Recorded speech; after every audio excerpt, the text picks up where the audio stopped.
Hi Hunters, welcome back to another Monster Hunter discussion video. With the addition of switch skills and wirebug moves in Monster Hunter Rise, regardless how broken they are, it allows some weapons that are lacking in terms of offensive capabilities like lance and then sword and shield to be more competitive in terms of damage, and weapon that is very grounded like great sword, heavy bowgun, and gunlance to have a bit more mobility. For me, the most notable change that I felt was sword and shield, which makes the weapon to be more balanced when it comes to its offensive and defensive capabilities. And high bowgun is safer to play since it allows for a long distance evasion, because every time I play the arena quest with high bowgun, since I'm solo, it is so hard to keep doing damage to the monsters as shooting takes time and we are pretty slow. And of course, my favorite is lance, which becomes a bit more explosive when it comes to dealing damage. Because the first time I tried using lance was back in Rise and I really love it.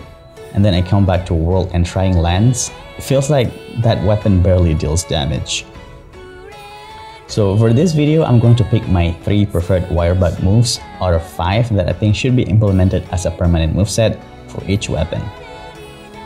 Bear in mind, it is the wirebug moves that actually cost wirebugs and not the switch skill movesets, as that will be a topic for another video. And for this video, I'm not going to take the balanced approach about discussing the positive and negative aspects of things, unlike my other videos, to keep the video in a shorter format. So it is not a strive to be critical video. If when people like this video, I can make a follow-up discussion in more depth on each of the wirebug moves. So if you want me to talk about more the negative and the positive things of each wirebug moves, do support me. And how can you do that? If you can help press the subscribe button, you will help me so much, and in turn, you will be getting a better quality videos eventually, and also getting them to be more frequent. For those who decided to press the button, I thank you for your kindness. Enough of me yapping, let's just get started. The Gunlance. Reverse Blast is just fun move, no other reason. It is a good way to get closer or run away from monster fast without cheating your weapon, since this weapon mobility is pretty bad, and you can perform a quick follow-up attack as well. The next one is the Bullet Barrage. I don't know exactly what's the best way to use this moveset. I think it's a good way to actually start a fight, since the startup can be very slow if you don't have anything loaded, but it's a very powerful move. The next one is the Ground Splitter. It's just a nice offensive skill that deals damage and buffs your gunlance damage. It makes you come a bit closer to the enemy as well. So all these wirebug moves really help gunlance to be a bit more mobile, while still keeping that crazy offensive capability. The next one is the Hunting Horn. The first one is the Earthshaker. It is a very powerful burst attack, which is really lacking from Hunting Horn, since it is a support weapon, which is a very nice to have now. It does a lot of stun build-up too. The next one is the Slight Beat. It closes the distance to enemy quite fast and follows up with a lot of attacks. And of course, it ends with the buff strength. The next one is the Sonic Bloom.